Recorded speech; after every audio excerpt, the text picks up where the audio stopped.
और सत्ता में अब खबरों का स्टीयरिंग अयोध्या में बन रहे भव्य राम मंदिर की तरफ मोड़ देते हैं, जहां AIM के अध्यक्ष असदुद्दीन ओवैसी की तरफ से क्रोध वाले हॉर्न हैं और मुस्लिमों को डराकर भड़काने वाली ड्राइविंग है।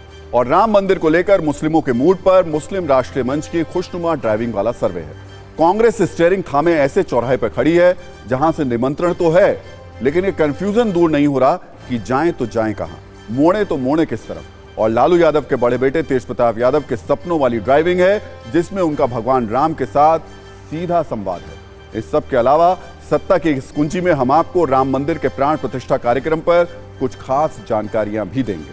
सबसे पहले बात असदुद्दीन ओवैसी की करते हैं, जिन्हें राष्ट्रीय मुस्लिम मंच के एक सर्वे से थोड़ा झटका लगने वाला है। पिछले कुछ दिनों से जैसे जैसे राम मंदिर में रामलला की प्राण प्रतिष्ठा की तारीख करीब आ रही है, असदुद्दीन ओवैसी का क्रोध बढ़ता जा रहा है। वो लगातार बयान दे रहे हैं कि मस्जिदों को खत्म करने की कोशिश की जा रही है, हम एक मस्जिद खो चुके हैं, हमें और मस्जिदों को बचाना है।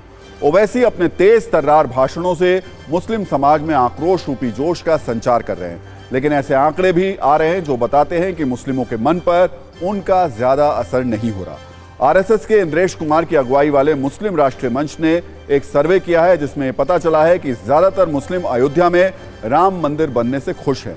प्रश्न और आंकड़ों के साथ हम आपको ये सर्वे दिखाएं, उससे पहले ओवैसी का वो बयान सुनिए, देखिए कि वो मुस्लिमों से क्या अपील कर रहे हैं। आपको बताने का मकसद ये है कि मस्जिदों की हिफाजत करिए।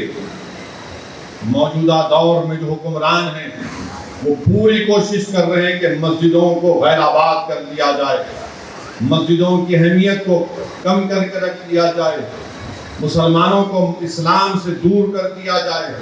इसलिए हमारी जिम्मेदारी है कि हम मस्जिदों की हिफाजत करें। और कुदरत हम और आप से पुकार कर कह रही है कि तुम एक मस्जिद को खो चुके, वो तुम्हारी गफलत की वजह से हुआ था। अब आपको वो सर्वे दिखाते हैं जिससे कम से कम असदुद्दीन ओवैसी तो सहमत नहीं होंगे। इस सर्वे में मुस्लिमों से सवाल किया गया कि क्या वो अयोध्या में रामलला का मंदिर बनने से खुश हैं। 74% मुसलमानों ने कहा कि वो मंदिर निर्माण से खुश हैं। अगला सवाल था, क्या मुसलमान मोदी सरकार पर भरोसा करता है। 70% मुसलमानों ने कहा कि वो मोदी सरकार पर भरोसा करते हैं। एक सवाल यह भी था कि क्या विपक्ष के पास मुद्दा नहीं है।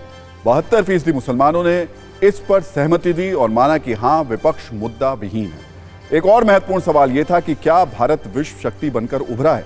70% मुसलमानों को लगता है भारत विश्व शक्ति बनकर उभरा है। इस सर्वे के नतीजे के आधार पर दूसरी किस्म का माहौल बनाया जा रहा है। कई लोगों को इस सर्वे से पुश मिला है। वो ये कह रहे हैं कि मुस्लिमों की करीब 2/3 आबादी मोदी सरकार से खुश है। हालांकि ये सर्वे राष्ट्रीय मुस्लिम मंच का है, जिसका संचालन RSS के इंद्रेश कुमार करते हैं। आपको बता दें, ये सर्वे आयुर्वेद फाउंडेशन चैरिटेबल ट्रस्ट के साथ मिलकर राष्ट्रीय मुस्लिम मंच ने किया है। इस सर्वे में करीब 20 राज्यों के 10,000 से ज्यादा मुस्लिमों से बात की गई है। अब ओवैसी इस सर्वे से कितना सहमत होंगे ये तो पता नहीं, लेकिन ओवैसी की बातों से ना तो बीजेपी सहमत है और ना ही संत। दोनों ने मिलकर ओवैसी पर तीखे हमले किए।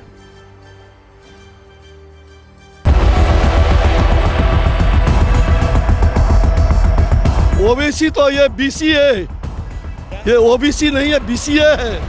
ये तो दंगाई आदमी है, ये दंगा फैलाने का इनका नियत है। ये दंगा फैलेगा, जो दंगाई होगा उसका नाश हो गया। और सुन लो, OBC और BAC, ये राम की धरती है, रोम की धरती नहीं है।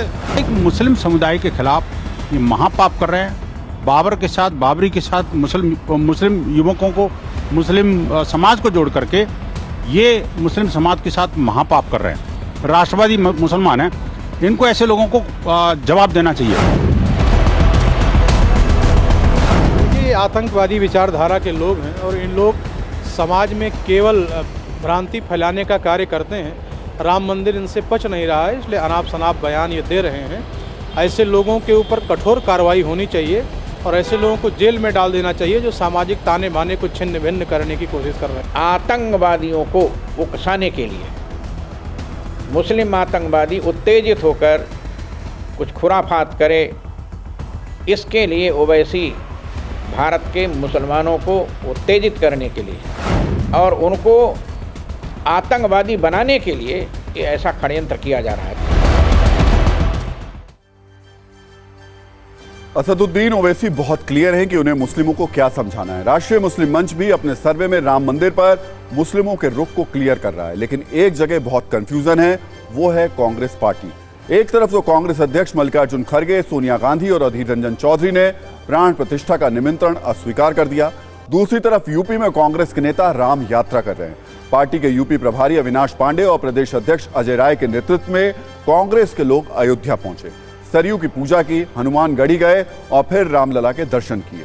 ये सब तब हुआ जब कांग्रेस के सीनियर नेताओं ने प्रभु राम के प्राण प्रतिष्ठा कार्यक्रम का निमंत्रण पहले से अस्वीकार कर दिया है।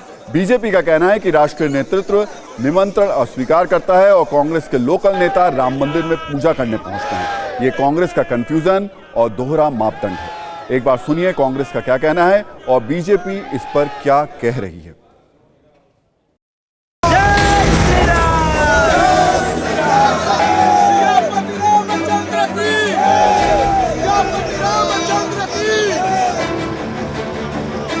भगवान के दर्शन में निमंत्रण नहीं, किसी के घर का कार्यक्रम नहीं है। भगवान सबके हैं, हम सबके हैं। निमंत्रण भगवान के दर्शन, आप कहा जाता है कि भगवान जब बुलाते हैं, भगवान का आदेश हुआ दर्शन करना, हम लोग आए दर्शन करने के। ये भाजपा का काम है पॉलिटिकल उसको करना। कांग्रेस का ये दोहरा चरित्र जो है देश देख रहा है।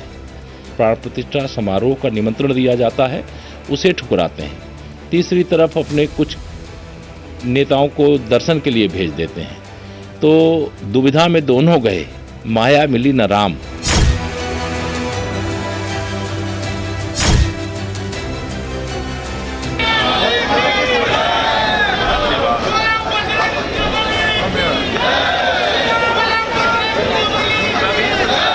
बीजेपी के लिए राम राजनीतिक व्यक्ति,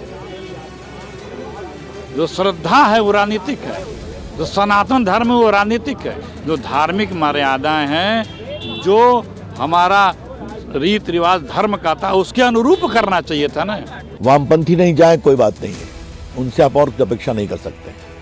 लालू प्रसाद नहीं जाए कुछ अपेक्षा नहीं कर सकते हैं, लेकिन कांग्रेस पार्टी जिसने इस देश पर 55-60 साल राज किया है, अगर उसका ये हाल हो तो लगता है कांग्रेस का भविष्य खत्म ही है।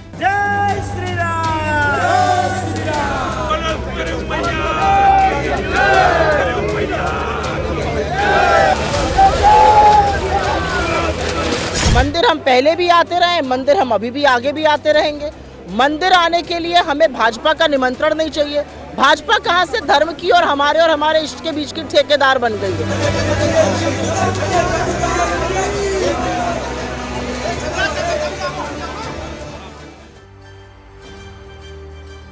तो प्राण प्रतिष्ठा पर जो पॉलिटिक्स हो रही है उसके रंग वर्तमान से लेकर अतीत तक फैले हुए हैं।